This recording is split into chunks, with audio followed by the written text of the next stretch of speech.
Abstain file বিশ্বব্যাপী ব্যাপক আলোচিত। বিষয়টি আপনি কিভাবে দেখছেন?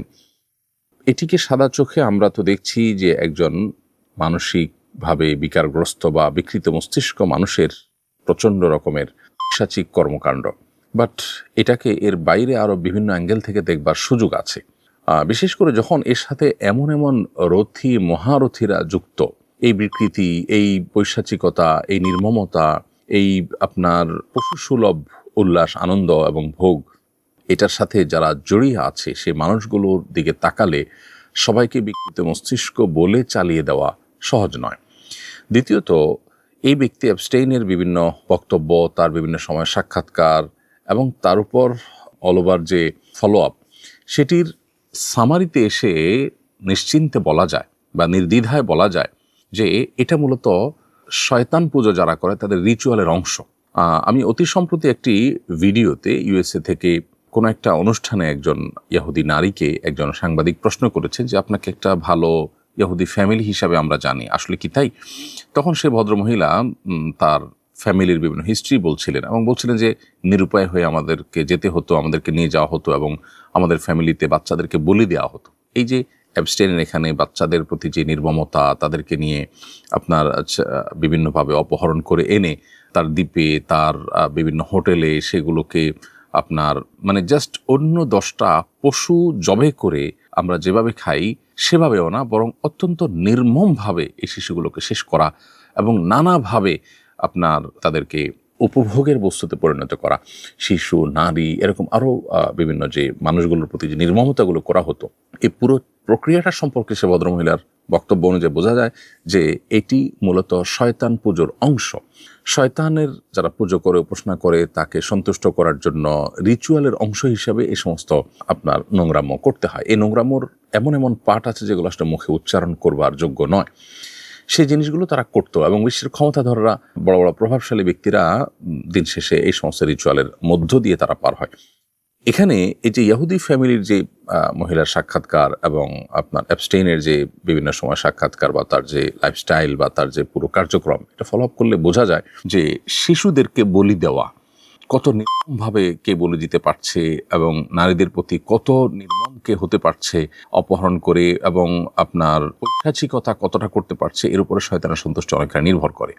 আল্লাহ যে মানুষকে সতর্ক করেছে শয়তানের ব্যাপারে এবং বারবার করে শয়তান থেকে আমাদেরকে সাবধান থাকতে বলেছে, এবং শয়তানকে সন্তুষ্ট করে শয়তানকে আল্লাহ তাআলা, শয়তান আল্লাহ সৃষ্টি, তাকে তার বিশেষ কিছু পাওয়ার আল্লাহর তরফ থেকে দেওয়া আছে, এটা পার্ট অফ এক্সাম, পরীক্ষার অংশ। সেই জায়গা থেকে শয়তান থেকে দূরে থাকার যে সতর্কীকরণ দীর্ঘদিন থেকে বা মানব সৃষ্টির শুরু থেকে আল্লাহ তাআলা আমাদেরকে নবী রাসূলদের মাধ্যমে করেছেন, সেটি আবারও আমাদের কাছে অত্যন্ত বাস্তবসম্মত এবং আবারও সেটা আমাদের জীবনের সাথে খুব রিলেভেন্ট যে সেটি প্রমাণ হলো।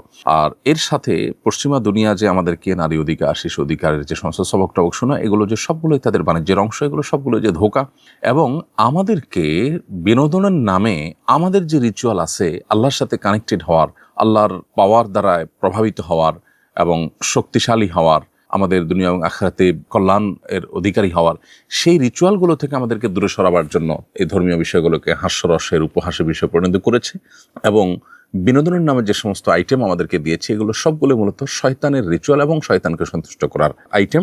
সেগুলো দিয়ে তারা আমাদের যে আধ্যাত্মিকতা, আমাদের যে আধ্যাত্মিক শক্তি, সেটাকে ধ্বংস করছে। প্রসঙ্গত এখানে আরেকটু বলে রাখি, ওই ইহুদি নারীর বক্তব্য শোনার পর আমার কাছে মনে হলো যে ফিলিস্তিনে তারা যে শিশুদেরকে টার্গেট করে করে যে হত্যা করেছে, দীর্ঘদিন পর্যন্ত তাদের প্রতি যে নির্মমতা তারা চালিয়েছে, এটিও তাদের সেই রিচুয়ালের অংশ কিনা সেটি ভেবে দেখবার যথেষ্ট সুযোগ আছে।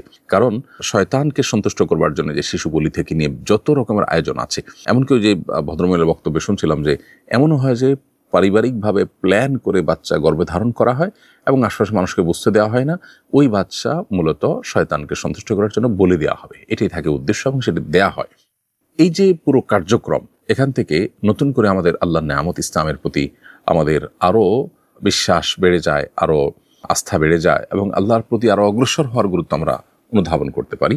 আমাদের কাছে চকচকে তকতকে যে আপনার কালচার উপস্থাপন করা হয়ে থাকে, এগুলোর পেছনে যে কমার্শিয়াল ধান্দা আছে, এগুলোর পেছনে যে তাদের শয়তানি ধান্দা আছে, এগুলোর পেছনে যে আমাদেরকে থামিয়ে দেওয়ার প্রচেষ্টা আছে, সেটি বোঝার জন্য আসলে পণ্ডিত হওয়ার দরকার নেই। অতএব অ্যাবস্টেইনের এই ফাইলটা শুধুমাত্র এই ফাইল যেটি উন্মুক্ত হয়েছে, এর মাধ্যমে যে সমস্ত ঘটনাবলী আমাদের সামনে উঠে আসছে, এগুলো বা তার যে নির্মমতাগুলো ছিল এবং তার সাথে যারা বড় বড় রথী মহারথীরা আছে, এদের যে কানেকশন পাওয়া যায়, এগুলো শুধুই মানবিক বিকৃতি, মানসিক বিকৃতির বিষয় নয়, বরং এর সাথে শয়তান তুষ্টির বিষয় জড়িয়ে আছে। আমরা আল্লাহকে সন্তুষ্ট করতে চাই। এখানে রাস্তা দুইটা, শয়তানের রাস্তা, যার শেষ মাথা জাহান্নাম, দুনিয়াতেও সেটা জাহান্নামী। যারা শয়তানকে পুজো করে, তারা শক্তি সঞ্চয় করতে চায় বা শয়তানের পাওয়ার নিতে চায়, এই পাওয়ার দিয়ে তারা হয়তো দুনিয়াতে সাময়িক রাজত্ব করে, কিন্তু তারাও মানসিকভাবে কেউ আসলে সুখ পায় না। অতএব এই এপস্টাইনের ফাইল, এটা নিয়ে অনেক কথা বলার আছে, এটা নিয়ে অনেক কথা ভাববার আছে। কোরআনে কারীম যে বাল মূর্তিকে পুজো করতে নিষেধ করেছে, সে বালের বিশেষ অনুগত ছিল এবং তার জীবনের অনেক কিছুতে সেটার প্রভাব পাওয়া যাচ্ছে। এখনকার যে সমস্ত তথ্যপাত্র আসছে তাদের মাধ্যমে, গণমাধ্যমের মাধ্যমে, সেগুলো থেকে বোঝা যাচ্ছে।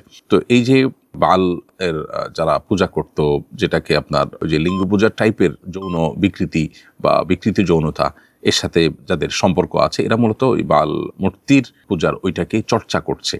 এপস্টাইনের মধ্যে সেই জিনিসটাও পাওয়া যাচ্ছে। এখানে প্রসঙ্গত আরেকটু বলে রাখি যে ট্রান্সজেন্ডার সহ যে সমস্ত আপনার বিকৃতির কালচার আমাদের সমাজে আমরা দেখতে পাই, এখন গোটা পৃথিবীতে অ্যাগ্রেসিভলি যেটা পুশ করার চেষ্টা করা হচ্ছে, এর সাথে আসলে শয়তানকে তুষ্ট করার বা শয়তানের উপাসনা করার বা রিচুয়ালের একটা সম্পর্ক বা যোগসূত্র কিন্তু আছে। অতএব পুরো বিষয়টা আসলে অনেক বড় খেলার ব্যাপার। আগামীর পৃথিবী এটি যতটা না অস্ত্রের যুদ্ধের পৃথিবী, তার চাইতে বেশি হবে আপনার স্পিরিচুয়াল যুদ্ধের পৃথিবী। অতএব মুসলমানদেরকে মুসলমান হিসেবে আল্লাহর সাথে কানেক্টেড হওয়া, ইবাদতবন্দি করা, আল্লাহ তাআলার নির্দেশগুলোকে মেনে চলা, এগুলোর মাধ্যমে তাদেরকে আত্মরক্ষার চেষ্টা করতে হবে এবং তাদের শক্তি সামর্থ্যকে বাড়াতে হবে, গেইন করতে হবে। সেই জায়গা থেকে আমাদের আরও দিনের পথে অগ্রসর হওয়ার প্রেরণা আমরা এই সমস্ত ঘটনা থেকে পাই। এই সমস্ত ঘটনার একেবারে গভীরে যারা প্রবেশ করেন, তাদের কাছে বিষয়গুলো স্পষ্ট হয়ে যায়। আল্লাহ তাআলা আমাদেরকে শিক্ষা গ্রহণ করার তৌফিক দান করুন এবং এই সমস্ত নির্মমতা বন্ধ হোক। বাংলাদেশে যারা নারীবাদের মুখোশ পরে বসে আছেন, যারা শিশু অধিকারের সবক শুনান সকাল বিকাল, এই সমস্ত ঘটনায় কিন্তু তাদের তেমন কোনো নড়ে চড়ে বসা বা তেমন কোনো উদ্যোগ বা তাদের কোনো বিষয় বা এগুলো নিয়ে তাদের তেমন কোনো কার্যক্রম আমাদের চোখে পড়েনি। অথচ এই জায়গায় যদি কোনো হুজুর থাকতেন, তাহলে আজকে ঘটনা কোন পর্যায়ে গিয়ে পৌঁছাতো। এখান থেকে এই মানুষগুলোরও দ্বিচারিতা বুঝে আসে, প্রমাণ হয়। যারা ইসলামের খোলস থেকে বের হয়ে যাতে উঠার চেষ্টা করেন, তারা ওই জগতের মানুষগুলোর আসল রূপ জানার পর অন্তত তারা ইসলামে ফিরে এসে ইসলামকে নিয়ে প্রাউড করার সময় বোধ হয় হয়ে গেছে। আল্লাহ আমাদেরকে বোঝার তৌফিক দান করুন। আস-সুন্নাহ ফাউন্ডেশন, উম্মার স্বার্থে সুন্নাহর সাথে।